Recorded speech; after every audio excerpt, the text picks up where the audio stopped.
బడుగులను దొంగ దెబ్బతీసిన కాంగ్రెస్ బీసీ గొంతుక బీఆర్ఎస్ఏ అంటూ చూస్తూ ఉన్నాం. సో దొంగలు వడ్డ 6 నెలలకి కుక్కలు మొరిగినట్టుంది కేటీఆర్ యొక్క పరిస్థితి.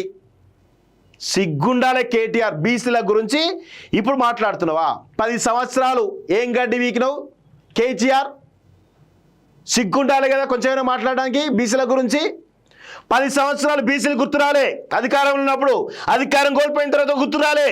ఇప్పుడు బీసీ కులగణన జరిగింది, బీసీలకు 42% రిజర్వేషన్ ఇస్తామని చెప్పేసి ఈ ప్రభుత్వం చెప్తా ఉంటే ఇప్పుడు వచ్చి సొల్లు కబుర్లు చెప్తున్నావా?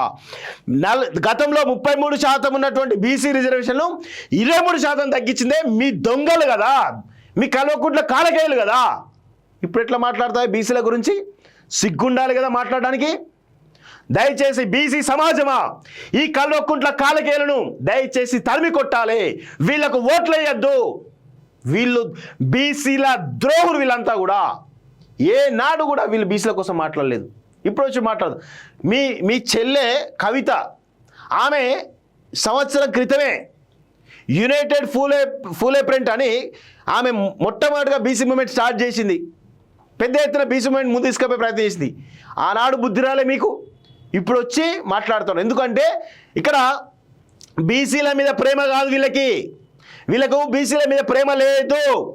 కవిత ఎక్కడ ఈ బీసీలకు సంబంధించినటువంటి అంశాన్ని ముందు తీసుకుపోయి ఎక్కడ బీసీలలో క్రెడిట్ కొట్టుకున్న ఒక భయంతో ఈయన బీసీలకు సంబంధించిన సమావేశం పెట్టిండు. అంతే తప్ప బీసీల మీద ప్రేమ లేదు. అంతర్గత పోరులో భాగంగా వీళ్ళ కుటుంబంలో అంతర్గత పోరు జరుగుతూ ఉంది. దానిలో భాగంగా కవిత దాదాపు యునైటెడ్ ఫూలే ఫ్రంట్ పెట్టి అనేకమైన కార్యక్రమాలు చేసుకుంటూ వస్తూ ఉంది. సో ఈ సమయంలో ఆమెకు బీఆర్ఎస్ పార్టీలో బీసీల నుంచి ఆమె యొక్క రిప్రజెంటేషన్ అవుతూ ఉంది. అంటే బీసీల నుంచి అంటే బీసీ మూమెంట్కి సంబంధించి. సో ఆమె అంత పెద్ద ఎత్తున మూమెంట్ చేస్తూ ఉన్న క్రమంలో కేటీఆర్కు అసలు నచ్చలేదు. క్రెడిట్ అంతా కవితకు పోతూ ఉంది. ఆమె మొత్తం బీసీలను ఓన్ చేసుకుంటా ఉంది.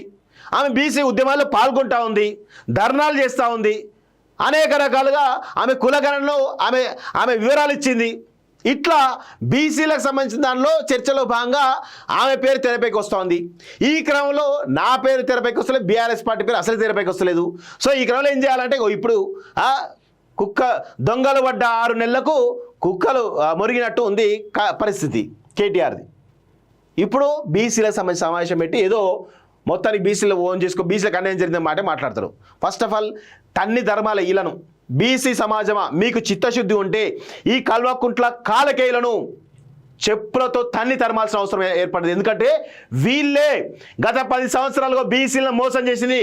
ఇలాంటి వాళ్ళు మళ్ళీ నక్కతోలు కప్పుకొని మళ్ళీ బీసీలను అనుకుంటూ మళ్ళీ వస్తూ ఉన్నారు.